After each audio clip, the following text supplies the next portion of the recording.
अस्सलाम वालेकुम, welcome back to my channel. आप देख रहे हैं माइंडफुल महविश और आज मैं एक और माइंडफुल वीडियो के साथ जो है वो हाजिर हुई हूँ।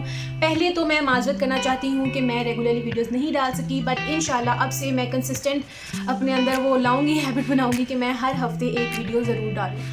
तो हर हफ्ते वीडियो देखने के लिए आप मुझे सपोर्ट करने के लिए मेरे चैनल को सब्सक्राइब कर सकते हैं और वही बेल आइकन दबाएं ताकि आपको मेरी वीडियो की जो है वो नोटिफिकेशन मिल जाए और हर हफ्ते आप मेरी वीडियो देखिए। में हमने देखा कि हमारा दिमाग कौन कौन से एरर्स करता है, कौन कौन सी वो कॉग्निटिव थॉट्स हैं, कौन कौन से वो पैटर्न्स हैं जिन पे हमें सोचना चाहिए कि ये सब कुछ हम गलत कर रहे हैं। असल में बात ये नहीं है, ये हमारा दिमाग एरर कर रहा है। तो वो सब कुछ मैंने आपको पिछली वीडियो में बता दिया, आप चाहें तो मेरी पिछली वीडियो जाके देख सकते हैं। अब इस वीडियो के अंदर हम ये बात करेंगे कि हम क्यों नेगेटिव सोचते हैं, हम क्यों, अल्लाह ताला ने हमारा ब्रेन ऐसा क्यों नहीं बनाया कि हम पॉजिटिव ही सोचें। हम क्यों सबसे पहले नेगेटिव ही सोचते हैं। कोई भी न्यू सिचुएशन आती है, कोई भी थ्रेटनिंग सिचुएशन आती है तो हम सबसे पहले नेगेटिव ही क्यों सोचते हैं, हम पॉजिटिव क्यों नहीं सोचते। और क्या ऐसा करना चाहिए कि हम अपने दिमाग को रीप्रोग्राम कर लें पॉजिटिव सोचने के लिए, रादर देन हम नेगेटिव सोचें। तो चलते हैं अगली पार्ट। वो ये है कि हम ये देखें कि हम क्यों नेगेटिव सोचते हैं। जो पहली हमें थॉट आती है हमेशा वो नेगेटिव क्यों होती है, वो पॉजिटिव क्यों नहीं होती। तो इस चीज़ के पीछे अगर हम जाएं तो 3 मेन जो हैं वो आपको कंपोनेंट्स नज़र आएंगे। अगर हम हिस्ट्री और एवोल्यूशन में भी देखें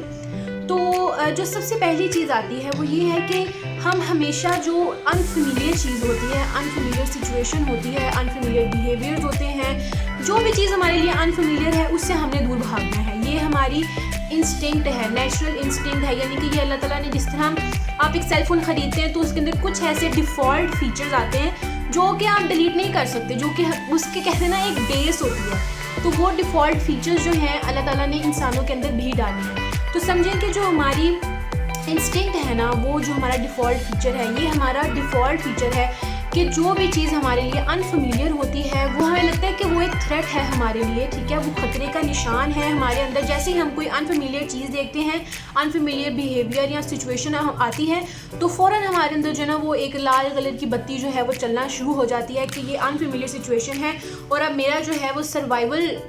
क्योंकि अगर आप एवोल्यूशन की तरफ जाएं तो सबसे पहली और सबसे कहते हैं ना कि स्ट्रॉन्ग डिफ़ॉल्ट फीचर जो अल्लाह ताला ने हमारे अंदर डाला है वो है सर्वाइवल। हम अपनी ज़िंदगी को ख़तरे में नहीं आने देते, हम अपनी ज़िंदगी की प्रोटेक्शन करते हैं। और जो भी अनफेमिलियर चीज़ या अनफेमिलियर सिचुएशन होती है वो हमारे अंदर के डिफ़ॉल्ट फीचर को जगाती है और वो कहती है कि भाई ये तुम्हारे लिए ख़तरनाक है, तुम्हारी जान को ख़तरा हो सकता है, इसलिए आप उससे दूर भागते हैं।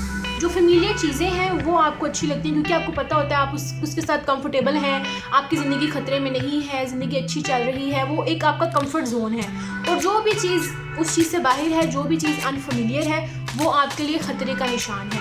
तो ये जो है इस चीज़ की जो रूट है वो हमारी एवोल्यूशन से जाके मिलती है और ये हमारी इंस्टिंक्ट से जो है वो जाके मिलती है, जो एक नेचुरल इंस्टिंक्ट अल्लाह ताला ने हर इंसान और हर जानवर, हर मतलब जो भी जानदार चीज़ है उसके अंदर डाली हुई होती है। जैसा कि आप देखें कि अगर हम सबसे पहले हम कहते हैं ना कि अगर हम जानना चाहते हैं कि हम क्या हैं तो साइकोलॉजी में जो है वो हम बच्चों के ऊपर एक्सपेरिमेंट करते हैं। हम बच्चों को देखते हैं कि उनका क्या थिंकिंग पैटर्न है या वो क्या सोचते हैं, उनकी क्या इंस्टिंक्ट है वगैरह। क्योंकि बच्चे जो हैं वो प्योरेस्ट फॉर्म है, उनके ऊपर किसी भी चीज़ का भी इन्फ्लुएंस नहीं आया होता, कभी उनका दिमाग इस तरह फंक्शन नहीं करता जिस तरह एक अडल्ट का दिमाग फंक्शन करता है। तो बच्चों को अगर हम देखें जिस तरह, तो उनका एक फेवरेट ब्लैंकेट होता है, उनका सेफ्टी ब्लैंकेट भी इसको कह सकते हैं। तो अगर उनका ब्लैंकेट चेंज कर दिया जाए या उनका फेवरेट खिलौना उनके पास ना हो तो उनको लगता है कि वो रोते हैं, वो चीखते चिल्लाते हैं, वो बहुत ही जो है ना तबाहियाँ मचाते हैं क्योंकि उनको लगता है कि उनका सर्वाइवल जो है ना वो ख़तरे में आ गया है। और जैसे ही ब्लैंकेट आप उनको वापस करेंगे तो वो ठीक ठाक होते हैं, खुशबाश होते हैं क्योंकि वो अपने आप को सेफ़ फील करते हैं। तो इसी तरह अगर हम एडल्ट्स की बात करें तो वो हमेशा अनफेमिलियर चीज़ों से दूर भागते हैं और जो फेमिलियर चीज़ें होती हैं, जो बचपन से उनके साथ होती हैं, जिस माहौल में वो बड़े हुए होते हैं, वो उस माहौल से बाहर नहीं जा रहे होते क्योंकि वो अनफेमिलियर चीज़ है। उनको लगता है कि उनका सर्वाइवल जो है वो मुश्किल में आ चीज़ है, इंसान उस चीज़ से भागता है और जो फेमिलियर चीज़ है इंसान उसकी तरफ भागता है। अनफेमिलियर से दूर भागता है और फेमिलियर के करीब जाता है क्योंकि उसको लगता है कि उसका जो सर्वाइवल है वो ख़तरे में है। तो ये हमारा डिफ़ॉल्ट फीचर है जो बचपन से जब हम पैदा होते हैं तब से ही डालती चीज़ है, वो है फ़ियर ऑफ रिजेक्शन। क्योंकि अगर आप पुराने ज़माने की बात करते हैं, फॉर एग्जांपल हम जब इंसान गारों में रहता होता है तब की बात कर लेते हैं कि जब तक वो इंसानों के दरमियान है, एक ग्रुप के अंदर है, तो उसको खाना भी मिलेगा, पानी भी मिलेगा, सारे उसकी जो नीड्स हैं, सिक्योरिटी की हर चीज़ उसकी पूरी होगी। और जब उसको सोसाइटी रिजेक्ट कर देती है तो वो एक एरिया से बाहर निकल जाता है और उस रिजेक्शन का मतलब होता था मौत। तो पुराने ज़मानों में लोगों को सज़ाएं दी जाती थी कि उनको सोसाइटी से निकाल दिया जाए, मुल्क बदर कर दिया जाए। तो लोग कहते थे कि हमें अभी ही कत्ल कर दें, हमें अभी ही कत्ल की सज़ा सुना दें, लेकिन हमें इस सोसाइटी से बाहर ना निकालें, क्योंकि उस सोसाइटी के बाहर मौत ही है, क्योंकि वहाँ ना खाना है ना पानी। तो वही अपने सर्वाइवल के लिए, अपनी जान को बचाने के लिए लोग रिजेक्शन से दूर भागते थे। आजकल भी ऐसा ही होता है कि हम लोग इस तरह, अब तो म्यूज़िक और ड्रामों और एंटरटेनमेंट की दुनिया ने इतना हमारे जो है वो दिमागों में डाल दिया कि अगर एक इंसान हमें नहीं मिलेगा, अगर एक इंसान ने हमें रिजेक्ट कर दिया तो हमारी दुनिया ही तबाह हो जाएगी, या हमारी दुनिया में मकसद कोई नहीं रहेगा, या अगर वो शख्स हमें ना मिला तो हम किसी काम के नहीं हैं। मतलब बहुत ही ज़्यादा जो है आइडियाज़ इसके साथ जुड़े हुए होते हैं और हम कहते हैं कि नहीं, मैं तुम्हारे बगैर ज़िंदा नहीं रह। अगर आप किसी के टूवर्ड रोमांटिक फीलिंग्स जो हैं वो रहते हैं तो सबसे पहली जो चीज़ आपके दिमाग में आती है वो यही आती है कि कहीं वो मुझे रिजेक्ट ना कर दे, तो आप उसको नहीं बताते। तो ये फियर ऑफ रिजेक्शन ही है जो आपको नेगेटिव सोचने में मजबूर करता है, क्योंकि इसकी बेस ये है कि आपका सर्वाइवल जो है वो ख़तरे में आएगा। तो ऐसा पुराने ज़मानों में ऐसा होता था कि जब आपको कम्युनिटी से बाहर निकाल दिया गया तो आपका जो है वो मौत ही है, आपके लिए आगे मौत है, आगे और कुछ नहीं है। तो अब जो है अब के वक्त में ऐसा नहीं है। हमारे दिमागों में इतनी जो है इस चीज़ को बिठा दिया गया है और ये जो बीज है इसने बहुत जड़ पकड़ लिया है कि अगर कोई एक इंसान, अगर कोई जॉब, अगर कोई कुछ भी कह लें, फैमिली मेम्बर, पेरेंट्स, कोई भी अगर आपकी ज़िंदगी में कोई भी चीज़ है, कोई भी पोस्ट है, अगर उससे आप रिजेक्ट हो जाएंगे तो आपकी ज़िंदगी का कोई मकसद नहीं रहेगा, वो आपके लिए मौत के बराबर है। तो इसलिए जो है इस अपने सर्वाइवल को बचाने के लिए हमें इस तरह की नेगेटिव थॉट्स। जो थर्ड वे है कि हम क्यों नेगेटिव ही सोचते हैं वो है कि हमारा दिमाग बहुत ही एग्जैजरेशन करता है, यानी हम इतना एग्जैजरेट करते हैं, हम इतने ड्रामा क्वींस और ड्रामा किंग्स हैं कि हमारा दिमाग जो है वो हमेशा, और वो एग्जैजरेशन ज़्यादातर नेगेटिव ही होती है। तो इसकी भी एवोल्यूशन से जो है वो हमारी जाती है कि सर्वाइवल हमें यही होता है कि हमारी ज़िंदगी खतरे में है, तो हमारा ब्रेन जो है वो जो खतरा, अगर छोटा सा भी खतरा है तो वो उसको एग्जैजरेट करता है कि हम जो है उस चीज़ से डरें, हमारे अंदर वो एक अलार्म चले और हम उस चीज़ से दूर भाग जाएं। तो हमारा ब्रेन यानी कि हम ही, ठीक है, हम अपने आप से झूठ बोलते हैं, हम अपने आप को, वो एक सिचुएशन होती है ना, उसको एग्जैजरेट करके अपने आप को बताते हैं, क्योंकि हमें यही होता है कि हमारा सर्वाइवल जो है वो खतरे में है। तो सारी जो क्यों वाली बात है, ये हमारे जो डिफ़ॉल्ट सिस्टम है उसी से जाके मिलती हैं और हमें अपने आप को बार बार याद कराना पड़ता है।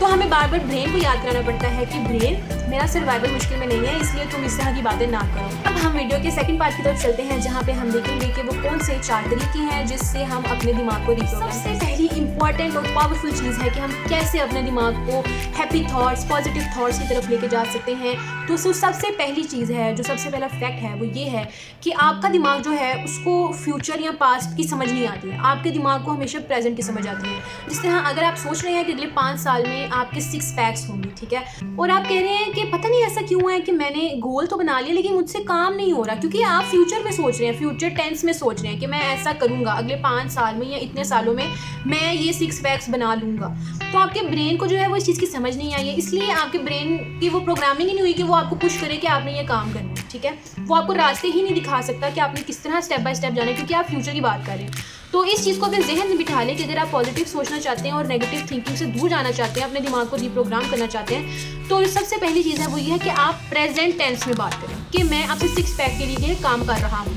ठीक है, मेरी बॉडी 6 पैक्स के लिए तैयार हो रही है वाली चीज़ें जो है ना, है वाले टेंस में बात करें, जो अभी प्रेजेंट है, जो अभी मौजूद है उसमें बात करें, ना माजी में और ना ही मुस्तकबिल में, क्योंकि आपके ब्रेन को नहीं समझ आती कि बात क्या हो रही है, ठीक है। तो अपने ब्रेन को रिप्रोग्राम करने के लिए सबसे पहली चीज़ है कि हमेशा प्रेजेंट टेंस में अपने आप से बात करें, हमेशा प्रेजेंट टेंस में रहकर। जो दिमाग है वो पिक्चर्स को रिस्पॉन्ड करता है, जिस तरह कहा जाता है कि 100 लफ्ज़ों से बेहतर एक पिक्चर होती है। तो उस पिक्चर के अंदर बहुत ज़्यादा जो है आपका दिमाग जो है उस पिक्चर को ज़्यादा अच्छी तरीके से रिस्पॉन्ड करता है रादर देन 100 लफ्ज़। तो जिस तरह आप कहें कि मेरा तो जो कारोबार है वो जिस तरह लाइट बीम है, जिस तरह वो गैलेक्सी के थ्रू जो है वो होल्स करती है, इसी तरह मेरा जो बिज़नेस है वो इस्टेब्लिश होगा। या आप इस तरह कहें कि मैं तो फूल की तरह खूबसूरत हूँ। मतलब जो पिक्चर्स है ना वो हमारा दिमाग बहुत अच्छे से रिस्पॉन्ड करता है और उन चीज़ों से हम पावरफुल महसूस करते हैं। तो अपने ब्रेन को रिप्रोग्राम करने के लिए जो सेकेंड चीज़ है वो ये है कि आप लफ्ज़ों को छोड़ के अपने दिमाग में पिक्चर्स बनाएं, क्योंकि आपका ब्रेन जो है वो पिक्चर्स को ज़्यादा अच्छी तरीके से रिस्पॉन्ड करता है। रानी चीज़ है वो ये है कि जिस तरह छोटा बच्चा होता है उसको हम कहते हैं कि ये चीज़ ना करो या उस चीज़ को ना पकड़ो, तो बच्चा उसी चीज़ को जाके क्यों पकड़ता है? क्योंकि हमारे ब्रेन को नो, नेवर, ना की जो है वो समझ नहीं आती है, क्योंकि वो रजिस्टर नहीं करता। हमारा जो दिमाग है कि जिससे हम कहते हैं कि मैं तो ये काम कभी नहीं करूँगा, लेकिन वो कभी नहीं करूँगा जो है वो हमारे दिमाग में रजिस्टर नहीं होता, और आप देखते हैं कि कुछ साल बाद अब वही काम कर रहे होते हैं। हम बच्चे को जिस तरह कहते हैं प्योरेस्ट फॉर्म से, मैंने वो कहा कि बच्चे को जिस तरह हम कहते हैं कि बेटा उस चीज़ को हाथ ना लगाना, और बच्चा जाकर उसी चीज़ को हाथ लगाता है, क्योंकि बच्चे के दिमाग में ये चीज़ रजिस्टर नहीं हुई है कि हमने उसको मना किया। उसको लगा कि हमने उसको कहा है कि जाके उस चीज़ को हाथ लगाओ, क्योंकि नहीं तो उसके दिमाग में रजिस्टर नहीं हुआ। तो नहीं ना वाली जो चीज़ें हैं ना, ये भी अपनी डिक्शनरी से आप आहिस्ता आहिस्ता हटाना शुरू कर दें। अगला पॉइंट है वो ये है, और वो बहुत ही इंपॉर्टेंट पॉइंट है, वो बहुत मज़ेदार पॉइंट भी हम उसको कह सकते हैं। तो जो पॉइंट है वो ये है कि आपने बहुत पावरफुल लफ्ज़ों में सोचना है। जिस तरह आपने ये नहीं सोचना कि नहीं अल्लाह करे मुझे फ्लू ना लगे, या अल्लाह करे कि मुझे बुखार ना हो। आपने कहना नहीं, आपने इस चीज़ को सोचने की बजाय आपने सोचना है कि नहीं मेरा जो इम्यून सिस्टम है वो तो सुपरमैन जैसा है, या मेरा जो इम्यून सिस्टम है वो तो लोहे की तरह मजबूत है, मैं तो लोहे की तरह मजबूत इंसान हूँ। या मतलब इस तरह की आपने चीज़ें यूज़ करनी है जो आपको पावर दें, ठीक है। यानी किस तरह के अल्फाज आपने इस्तेमाल करने हैं जो आपको पावर दें, पावरफुल वर्ड्स आपने यूज़ करने हैं। इस तरह ये कहने की बजाय कि आपको तो कोविड नहीं होगा, आप अपने आप को कहें कि मैं तो एक वेलनेस मशीन हूँ, मेरा तो जिस्म इतना मजबूत इम्यूनिटी है मेरे जिस्म की जैसे कि आयरन होती है। मतलब इस तरह की बात कर सकते हैं, सुपर हीरोज़ की बात कर सकते हैं, वो अल्फाज जो आपको पावर देते हैं, आप सोचने में भी वही अल्फाज इस्तेमाल करें। तो ये मेन 4 जो थे तरीके हैं जिनसे आप अपने ब्रेन को रीप्रोग्राम कर सकते हैं कि आप नेगेटिव सोचने की बजाय पॉजिटिव सोचना शुरू करें। तो आई होप कि आपको ये वीडियो जो है मदद करेगी आपकी और आपके लिए हेल्पफुल रहेगी। तो सब्सक्राइब करना मत भूलें, बेल आइकन दबाना मत भूलें। अपना बहुत सा ख्याल रखें। इंशाल्लाह मिलेंगे अगले हफ्ते अगली वीडियो के साथ और माइंडफुल टॉपिक के साथ। अपना बहुत सा ख्याल रखें। अल्लाह हाफिज़।